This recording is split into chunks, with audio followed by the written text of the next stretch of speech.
Why are you crying? You're so kind, Leon. Just walk. Megan Young, napaluha sa unang mga hakbang ni Baby Leon, Mikael Daes ibinahagi ang emosyonal na milestone ng kanilang pamilya.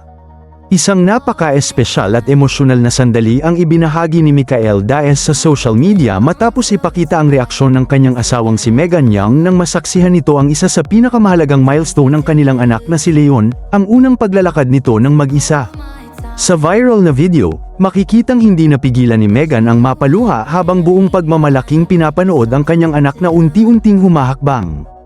Ang simpleng oras na ito ay naging napakahalaga para sa beauty queen actress, na matagal nang inaabangan ang araw na tuluyan ang makalakad ang kanilang panganay. Sa caption ng post, inamin ni Megan na ito ang milestone na pinakamatagal niyang hinintay bilang isang first-time mom. Aniya, the milestone I have been most excited for, to be honest. Although, I have been warned by almost everyone that it gets super tiring taking care of a baby when they finally start walking. I am ready for the exhaustion. Let's go, Leon. Ipinakita ng kanyang mensahe ang halo-halong emosyon ng isang ina, ang saya at pagmamalaki habang nasasaksihan ang paglaki ng kanyang anak, kasabay ng pagyakap sa mga bagong responsibilidad na kaakibat ng pagiging magulang sa isang aktibong toddler. Agad namang umani ng libu-libong reaksyon ng naturang video mula sa kanilang mga tagahanga at kapwa magulang. Marami ang nagsabing nakaka-relate sila sa naging emosyon ni Megan, dahil para sa maraming magulang, ang unang paglalakad ng isang anak ay isa sa mga pinakamasayang alaalang hindi malilimutan. Mula nang isilang si Leon noong 2025, naging bukas sina Mikael at Megan sa pagbabahagi ng kanilang parenting journey sa social media. Madalas nilang ipasilip ang masasayang karanasan, mga hamon, at mahalagang aral na kanilang natututunan habang sabay nilang ginagampanan ang pagiging first-time parents.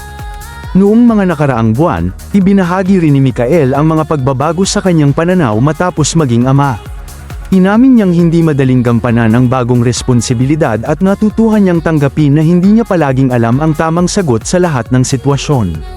Aniya, mahalaga ang pagtutulungan nila ni Megan sa bawat desisyong may kinalaman sa pagpapalaki kay Leon, habang bukas din silang tumatanggap ng payo mula sa kanilang mga pamilya at mga taong may karanasan sa pagiging magulang. Nauna ring inamin ng aktor na dumaan siya sa mga pagkakataong nakaramdam siya ng pagiging helpless, lalo na sa mga unang buwan ng kanilang pagiging magulang. Gayunman, sinikap niyang maging matatag na sandigan ni Megan at laging handang umalalay sa anumang pangangailangan ng kanyang asawa at anak. Matatandaang ikinasal sina Megan at Mikael noong Enero taong 2020 sa isang intimate wedding na dinaluhan lamang ng kanilang pamilya at malalapit na kaibigan. Pagkaraan ng ilang taon ng masayang pagsasama, mas lalo pang naging makabuluhan ang kanilang buhay nang ipanganak si Leon, na nagbukas ng panibagong yugto sa kanilang pamilya.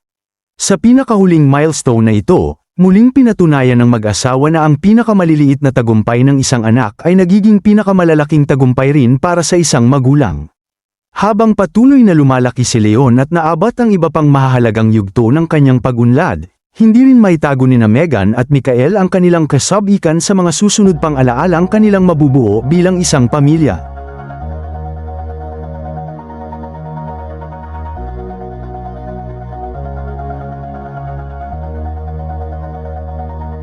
All this time,